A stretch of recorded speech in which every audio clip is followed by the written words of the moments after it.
Now you have the background to what Anambra is and what it is and what it stands for.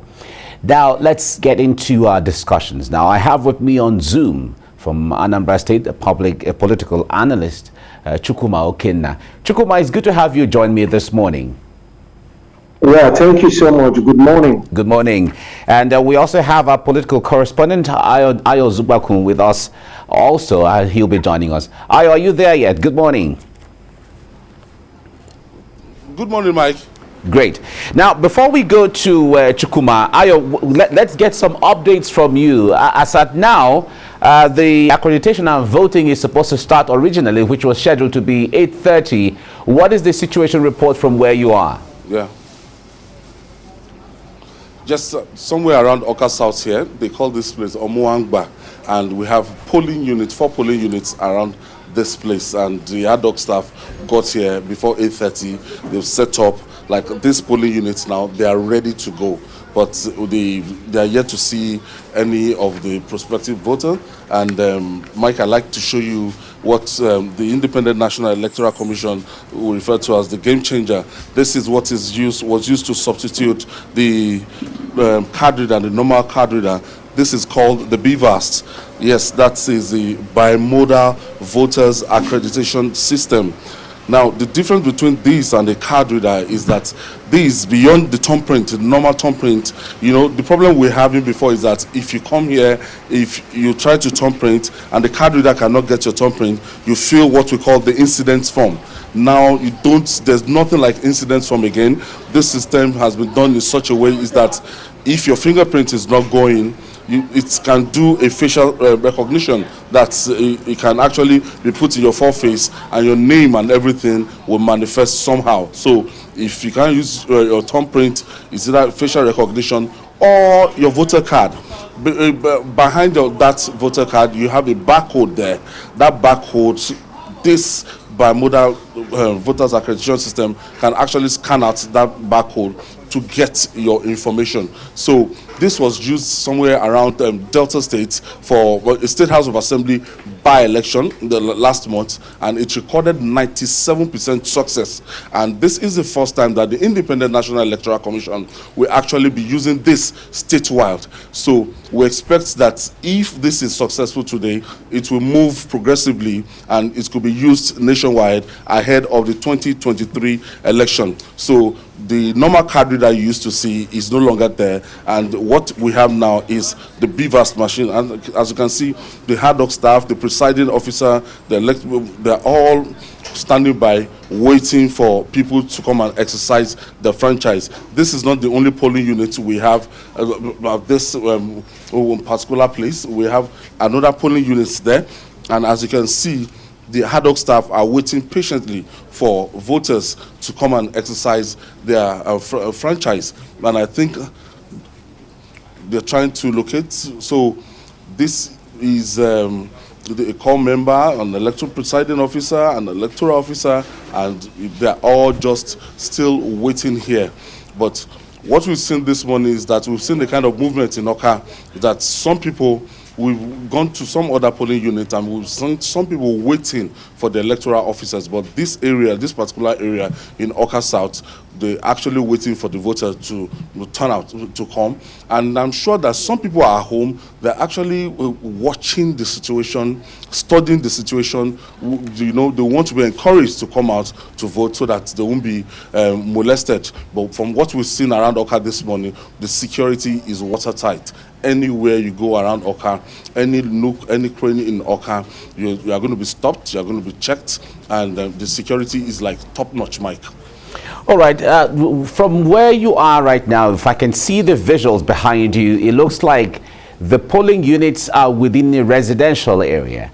And for those who live very close to the polling units, were you able to speak to any of them? Why no one has come out to vote as at now? It's about 8:42 a.m. right now, and voting and accreditation should have started 8:30. That's some 10 minutes ago. Mike, please don't forget the antecedent of where we are coming from here. We have a state that 4 years ago, they recorded 22% voter turnout. And with the security situation and everything, people are just watching out. So it will be too early to make a conclusion right now. And this I just started 8:30. So normally, some people will want to watch it. Some people want to see, okay, take my time. And look at that other polling unit there. I can even see the third polling unit in this area. I can see people, they are trying to locate where their register is so that they can get where exactly they are going to vote.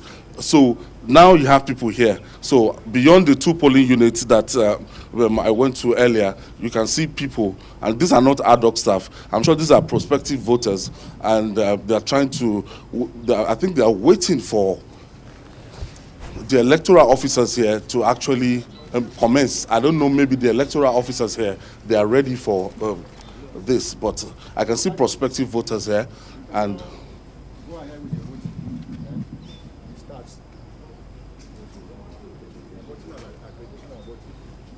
so are you about to start? Yes, sir. Okay.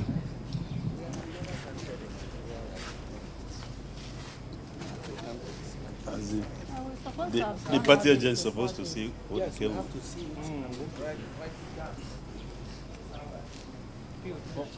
Okay, so where are the party agents? Here. Wait. As a matter of fact, right now I have just one party accredited party agent before me. Her name is on my register. Just one for PDP. Just one. Yes, she's there with her tag. That is why I accepted her as for 012. Okay. 012. Go and sign. All right. Come inside and add your name on my register. So apparently what is happening here is very clear, is that they are about to commence, and the party agents, they're actually raising issue that, you know, they are meant to declare what they brought, what they have in what they have in place, those things they have in place, that they would like to cite it before this exercise starts. And what you are seeing here is prospective voters, they are all waiting. So I think when this part, the issue of party agents, and the electoral officer is saying that he has just only one accredited party agent. So the other party agent, they are going to sign the register. I think that party agent is from one of the political parties. They are going to sign the register, and they will be officially integrated into this system. I think that's what is stopping this exercise here. But we have people here. People are already out here, and they are anxious to vote. Do you have your card? Do you have your voter card? Yeah, we have our Oh, no. I'm a good Nigerian. Okay. And you want to participate in the exercise? Yes. When did you get here? Got here around some few minutes to 8 this morning. Okay. What have you gathered so far? What are they telling you? They are giving us an instruction how to carry out and comfort for this election peacefully. Yeah. Okay. Do you think other people in your community are going to come out and vote? Yes. Nothing stops us. Okay. Yeah. Okay. You two, you are ready to vote? I'm very, very ready to vote here in this polling unit. People in your community too will come out to vote? Oh, they must definitely come out to vote, because we did a lot of mass communication on that. There's no issue here. Okay. Yes. Okay. Sharing news there, prospective voters saying that they are good to go, they are ready to exercise their franchise. They are just waiting for the electoral officers to get through the protocols. Over to you, Mike. Thank you very much, Ayo, for bringing us up to speed there. I like when the first Mazi you spoke to said that I am a good Nigerian, bringing out his voter card to show and to show to you. All right, thank you. We'll certainly come back to you as we get along. Now, let's cross over to Chukwuman Okenwa, who has been patiently waiting for us to speak with him. Chukwuma, it's good to have you join me. Thanks for your patience. Now, from my discussion with my colleague Ayo on the field, people are coming out in trickles, and there are some polling units that he showed where no voter is ready, is on ground yet, but we have the electoral officers waiting patiently for voters to come out. But from where you are, I wonder what the situation is from your observation. Well, I can confirm to you that in many wards, as we speak, having a liaise with some of our people that are cut across who are equally monitoring this election. The turnout, it's gradually building up. Of course, it's been a norm for people to go to the polling units quite late, not so early in most cases, given the fact that the polling unit is always close to where they live. So they are not in a haste. I believe with the level of confidence that has been built in, having a strong and heavy security presence, as well as others party stalwarts of different parties coming into Anambra State, the confidence of the people are built. And one of the greatest thing that happened is also the sudden turnaround on the IPOD by initial instruction on the sit at home. So it's boosted the confidence of the people in the state. And I can tell you that two things will happen. We're going to have like a turnout beyond the expectation of many people that the turnout will be absolutely very low. Yes, we know before now, the voter apathy in Anambra before now has been something to worry about. But of course, what we are going to have is not going to be worse than what it used to be before. And then number two, as regards to this election, it will be very peaceful, more peaceful than is expected.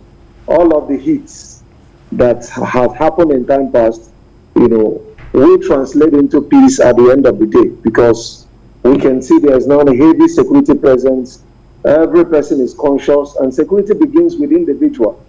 When you can be conscious of yourself and also conscious of the next neighbor around you, ready to collaborate with the police and other sister agencies, then we can have a more secured election. And that's exactly what happened. Let me also point out that the heat we saw in Anambra in a few days past was not in any way unexpected. When you have two major political parties in Nigeria, trying to squabble it out with the incumbent ABGA, and then in a state also that is part of the 5 southeastern states, which is currently all right. Really hot because of the agitations. Okay, all right, Chukwuma, let me put you on hold a little bit. I'll come back to you because you're making a very salient point. Let's cross over to Femi Akonde. My colleague is there on the field somewhere to bring us up to speed with what's going on where he is. Now, Femi, good morning. It's good to have you join me now. Can you confirm exactly where you are and what's going on? Yes, Mike, I'm in Ofei polling unit 002 here in Usofia. The electoral officials just arrived here, and they'll soon set up their voting area to allow for voting to commence. But, according to the INEC schedule, voting is supposed to commence at exactly 8:30 a.m. But, they're a bit late in arriving. Already voters have arrived. You can see them right up. Voters just to cast their vote. They arrived earlier than the electoral officers, earlier than the voting materials here at the Ofei polling unit 002 in Isofia. But everyone is anxious, just waiting to perform their civic duty as soon as the INEC officials get ready for them to be able to perform that task. But that's been the situation here, late arrival of voting materials and election officers. All right, now it's quite interesting to see the smiles on the faces of those I can see behind you. But talk to me basically from your engagement with a lot of them. What is their feeling coming out to vote, and what are the concerns that they have regarding security? Well, they are all in high spirit. Everyone understands the importance and significance of coming out to cast their vote, to perform their civic duty. They all know that they are stakeholders in the whole democratic process. They all know that to make their voice heard, to make their votes count, they would have to come out to their polling units to cast that all-important vote to choose a governor that would lead the state into the next democratic dispensation. Yes, there have been security concerns in the state and all of that, and everyone had anticipated that there will be voter apathy. But from the turnout we are seeing here, it's still early in the day to say if there is apathy or not. But from the turnout we have seen here, I can tell you that the voters are quite enthusiastic. They have come out earlier than the election officers, and even before anyone had arrived here, they had come here, set up the whole space, and are waiting that opportunity to cast their ballots. Mike. Okay. Now, from where you are, can you bring us up to speed, letting us know what the security situation is like from the perspective of what security agencies are on ground to give guarantee and assurance to the people that they're coming out to vote, they are safe where they are? Yes, we have seen a strong collaboration between security agencies, the Nigerian police, the army, the DSS, the civil defense, all of them all out on the streets at strategic locations, even in areas that have been identified as hotbeds for violence. They have been able to flood all of these areas with security officials just to give the people an assurance and a guarantee of safety. I know people have also come out to vote. Nobody appears to be afraid or worried about the security situation. Yes, they are concerned, but from what they have also seen on ground, the deployment of security officers all over the state, it has given them that guarantee of safety, and they are all here at there are various polling units, and here at Ofeili polling unit 002 to exercise their franchise, Mike. All right, thank you, Femi. We'll certainly come back to you as the process commences where you are, Ofeili polling unit. Now, Chukwuman Okenwa is still standing by and talking to us earlier. Chukwuma, I was happy when you talked about the fact that this election will be one of the most peaceful. I like the hope. I like that assurance. But if you narrow it down to what is going to make it peaceful, it means there's going to be heavy security presence on the streets and on the roads. Wouldn't that create some concerns and fear in the minds of people? Yeah, talking about whether that will create a concern, I only want to look at it if it were only the military, given the previous experience of military operation in the southeast, which never ended well. So people are rather precarious when you see presence of military everywhere doing the work that the police constitutionally is designed to do. But I can tell you that the people are good with the police. They live amongst the police. They have the police as siblings, go to work, return, and then interact with them, handle their affairs. So people are good with the police, and when you say the presence of the police, what that suggests to you is that the place is secured. And having more of the police, civil defense, it creates a great deal of confidence. Only those that do have fear for the police may not find it convenient to come out, because I know there are some citizens, they don't want to have anything to do with the police, but on the average, most persons are comfortable with the police rather than the military presence. But of course, with the assurance, with all of the security briefings, with the peace accord that was signed recently, all of this helps to build confidence in the people, and I can tell you, many people will turn out despite the heavy security presence. Of course, that is going to boost their confidence. Right now, Chukwuman Okenwa, thank you very much for talking to us on TVC. Yeah, thank you so much. Great.